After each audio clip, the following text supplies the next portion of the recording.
Olá, graça e paz, bom dia, boa tarde, boa noite para você que está comigo na leitura da palavra de Deus. Como é bom, como é agradável estar com você fazendo essa leitura abençoada. Eu, você e o nosso bom e fiel Senhor. A Paulinha pediu para falar para quem já chegou os livros. A Eliane ontem me avisou que tinha chegado para ela. Anteontem já tinha chegado para a Lídia. A Eliane mora em Panorama. A Lídia mora em São José do Rio Preto, ambas em São Paulo. E eu mandei, primeira pessoa para quem eu enviei foi para Zilma, porque ela mora lá no Ceará, para chegar logo. E pelos meus cálculos, deve ter chegado ontem para ela esse livro, né? Pelos meus cálculos, não, pela empresa lá, que eu compro pela Amazon e estava lá que ia chegar ontem. As demais pessoas devem chegar hoje o livro para algumas e no decorrer dessa semana, no mais tardar, acho que antes de sexta-feira todo mundo já está com os livros em mãos, tá bom? E vão me falando aí, quem chegou, se gostou, não é bem um livro, não é só um devocionário, né? Então eu quero que você me fale se gostou, se não gostou, tá bom? Então vem comigo para a leitura, a segunda epístola de Paulo aos Coríntios, segundo o que foram encontrado, né? Nós vamos ler hoje os capítulos 1, 2, 3 e 4. Então, vem comigo, eu, você e o nosso bom e fiel Senhor na leitura. Prefácio e saudação. Segunda Coríntios, capítulo 1. Paulo, apóstolo de Cristo Jesus, pela vontade de Deus, e o irmão Timóteo, à igreja de Deus que está em Corinto, e a todos os santos em toda a Acaia, graça a vós outros e paz da parte de Deus, nosso Pai, e do Senhor Jesus Cristo. Ação de graças de Paulo pelo conforto divino. Bendito seja o Deus e Pai de nosso Senhor Jesus Cristo, o Pai de misericórdias e Deus de toda consolação. É Ele que nos conforta em toda nossa tribulação, para podermos consolar os que estiverem em qualquer angústia, com a consolação com que nós mesmos somos contemplados por Deus. Porque assim como os sofrimentos de Cristo se manifestam em grande medida a nosso favor, assim também a nossa consolação transborda por meio de Cristo. Mas se somos atribulados, é para o vosso conforto e salvação. Se somos confortados, é também para o vosso conforto, o qual se torna eficaz, suportando vós com paciência os mesmos sofrimentos que nós também padecemos. A nossa esperança a respeito de vós está firme, sabendo que, como sois participantes dos sofrimentos, assim o sereis da consolação. Porque não queremos, irmãos, que ignoreis a natureza da tribulação que nos sobreveio na Ásia, porquanto foi acima das nossas forças, a ponto de desesperarmos até da própria vida. Contudo, já em nós mesmos tivemos a sentença de morte, para que não confiemos em nós, e sim no Deus que ressuscita os mortos, o qual nos livrou e livrará de tão grande morte, em quem temos esperado que ainda continuará a livrar-nos, ajudando-nos também vós com as vossas orações a nosso favor, para que por muitos sejam dadas graças a nosso respeito, pelo benefício que nos foi concedido por meio de muitos. A sinceridade de Paulo. Porque a nossa glória é esta, o testemunho da nossa consciência de que com santidade e sinceridade de Deus, não com sabedoria humana, mas na graça divina, temos vivido no mundo, e mais especialmente para convosco. Porque nenhuma outra coisa vos escrevemos, além das que ledes e bem compreendeis, e espero que o compreendeis de todo, como também já em parte nos compreendestes que somos a vossa glória, como igualmente sois a nossa no dia de Jesus, nosso Senhor. Paulo explica a sua demora em ir a Corinto. Com esta confiança, resolvi ir primeiro encontrar-me convosco para que tivesseis um segundo benefício, e por vosso intermédio passar a Macedônia e da Macedônia voltar a encontrar-me convosco e ser encaminhado por vós para a Judéia. Ora, determinando isto, terei porventura agido com leviandade? Ou ao deliberar, acaso delibero segundo a carne, de sorte que haja em mim simultaneamente o sim e o não? Antes, como Deus é fiel, a nossa palavra para convosco não é sim e não, porque o Filho de Deus, Cristo Jesus, que foi por nosso intermédio, anunciando entre vós, isto é, por mim, anunciado entre vós, isto é, por mim, e Silvano e Timóteo, não foi sim e não, mas sempre nele houve o sim. Porque quantas são as promessas de Deus, tantas tem nele o sim, porquanto também por ele é o amém, para a glória de Deus por nosso intermédio. Mas aquele que nos confirma convosco em Cristo e nos ungiu é Deus, que também nos selou e nos deu o penhor do Espírito em nosso coração. Eu, porém, por minha vida, tomo a Deus por testemunha de que para vos poupar não tornei ainda a Corinto. Não que tenhamos domínio sobre a vossa fé, mas porque somos cooperadores de vossa alegria, porquanto pela fé já estáis firmados. Isto deliberei por mim mesmo, não voltar e encontrar-me convosco em tristeza. Já estamos no capítulo 2. Porque se eu vos entristeço, quem me alegrará, senão aquele que está entristecido por mim mesmo? E isto escrevi para que, quando for, não tenha tristeza da parte daqueles que deveriam alegrar-me, confiando em todos vós de que a minha alegria é também a vossa.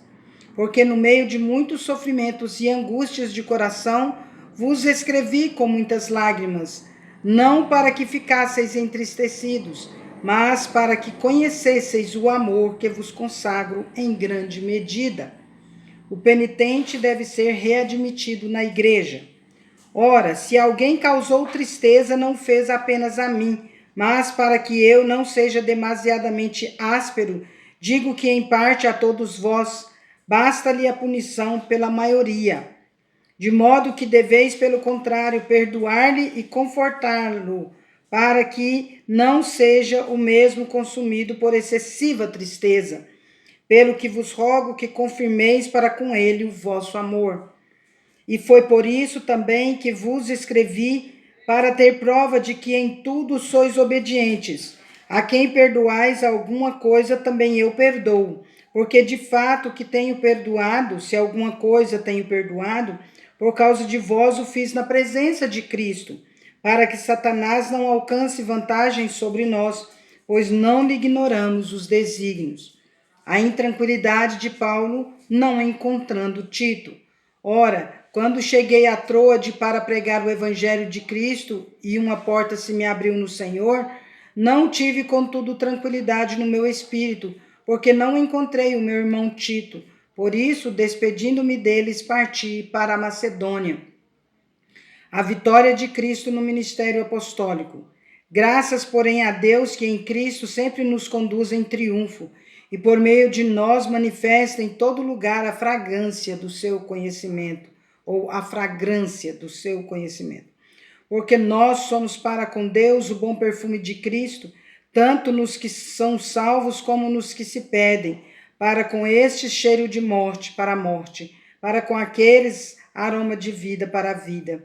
Quem, porém, é suficiente para estas coisas? Porque nós não estamos como tantos outros mercadejando a palavra de Deus. Antes, em Cristo, é que falamos na presença de Deus com sinceridade e da parte do próprio Deus. A excelência do ministério da nova aliança. 2 Coríntios, capítulo 3. Começamos, porventura, outra vez a recomendar-nos a nós mesmos, ou temos necessidade, como alguns, de cartas de recomendação para vós outros ou de vós? Vós sois a nossa carta escrita em nosso coração, conhecida e lida por todos os homens, estando já manifestos como carta de Cristo, produzida pelo nosso ministério, escrita não com tinta, mas pelo Espírito do Deus vivente, não em tábuas de pedra, mas em tábuas de carne, isto é, nos corações. E é por intermédio de Cristo que temos tal confiança em Deus, não que por nós mesmos sejamos capazes de pensar alguma coisa, como se partisse de nós. Pelo contrário, a nossa suficiência vem de Deus, o qual nos habilitou para sermos ministros de uma nova aliança, não da letra, mas do Espírito, porque a letra mata, mas o Espírito vivifica. E se o ministério da morte, gravado com letras em pedra, se revestiu de glória, a ponto de os filhos de Israel não poderem fitar a face de Moisés por causa da glória do seu rosto, ainda que desvanecente, como não será de maior glória o ministério do Espírito. Porque se o ministério da condenação foi glória, em muito maior proporção será glorioso o ministério da justiça.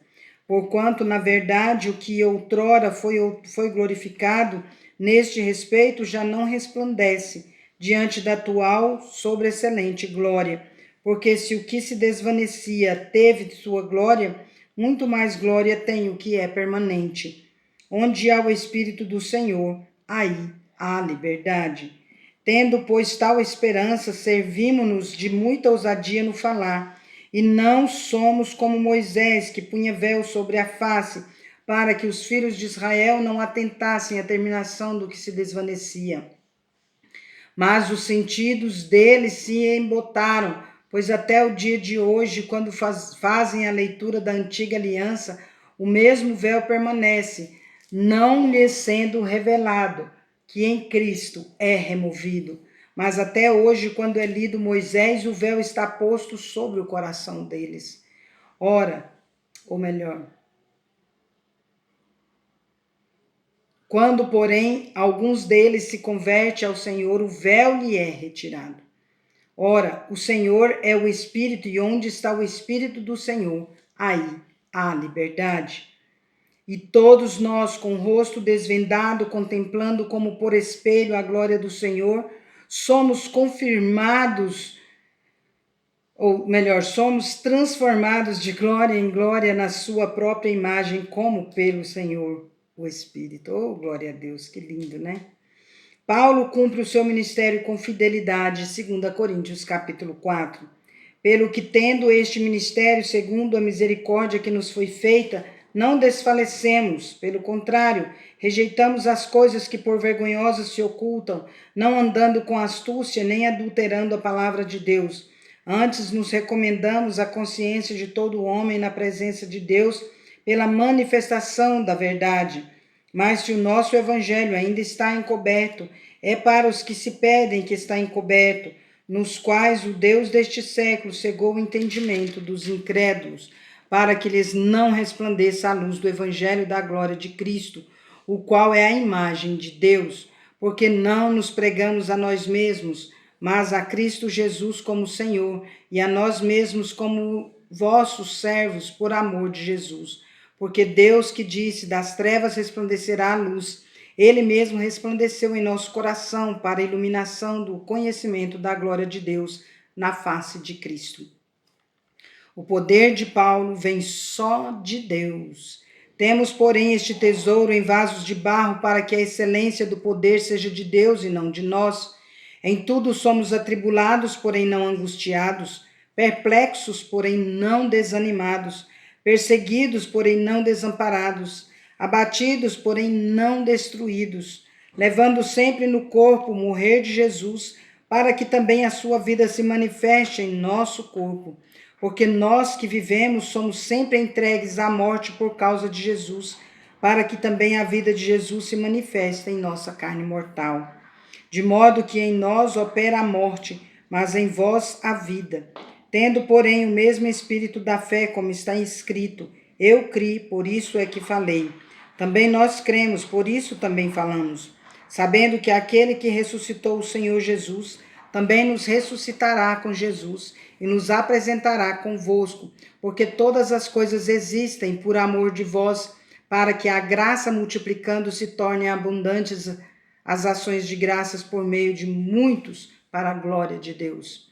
O desígnio e efeito das aflições. Por isso não desanimamos, pelo contrário, mesmo que o nosso homem exterior se corrompa, contudo o nosso homem interior se renova de dia em dia, porque a nossa leve e momentânea tribulação produz para nós eterno peso de glória, acima de toda comparação, não atentando nós nas coisas que se veem, mas nas que se não veem, porque as que se veem são temporais e as que se não veem são eternas.